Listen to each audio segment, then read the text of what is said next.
Welcome to వేములాస్ kitchen. ఎంతో రుచికరమైన పల్లీలతో curry ఎలా చేసుకోవాలో ఇప్పుడు చూద్దాం. ముందుగా కడాయి పెట్టుకొని పల్లీలు వేసి వేయించుకోవాలి. ఇలా వేగిన పల్లీలు ప్లేట్లోకి తీసుకొని ఒక 5 మినిట్స్ చల్లారనివ్వాలి.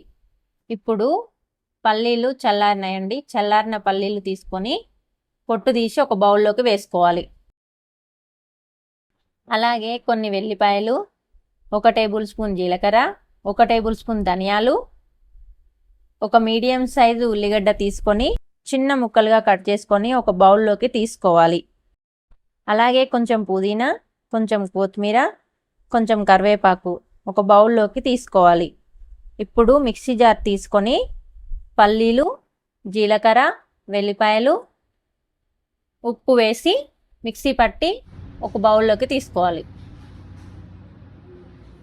ఇప్పుడు కడాయి పెట్టి ఆయిల్ వేసుకొని ఆయిల్ వేడైనాక 1/2 టేబుల్ స్పూన్ జీలకర్ర, 1/2 టేబుల్ స్పూన్ పోపు గింజలు వేసి ముందుగా కట్ చేసి పెట్టుకున్న ఉల్లిపాయ ముక్కలు వేసుకొని కలుపుకోవాలి. ఇప్పుడు కొంచెం కరివేపాకు, కొంచెం పుదీనా, కొంచెం కొత్తిమీర వేసి 1/2 టేబుల్ స్పూన్ పసుపు వేసి ఒకసారి కలుపుకొని ఉల్లిపాయలు గోల్డెన్ బ్రౌన్ కలర్ వచ్చేదాకా వేయించుకోవాలి.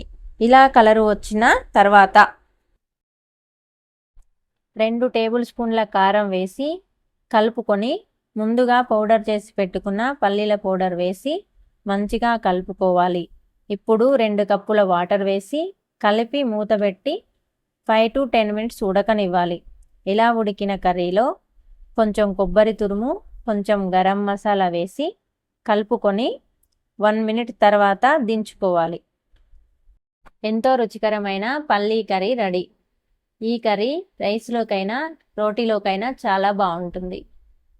నా ఈ రెసిపీ మీకు నచ్చినట్టయితే లైక్, షేర్, సబ్స్క్రైబ్ చేసుకోండి.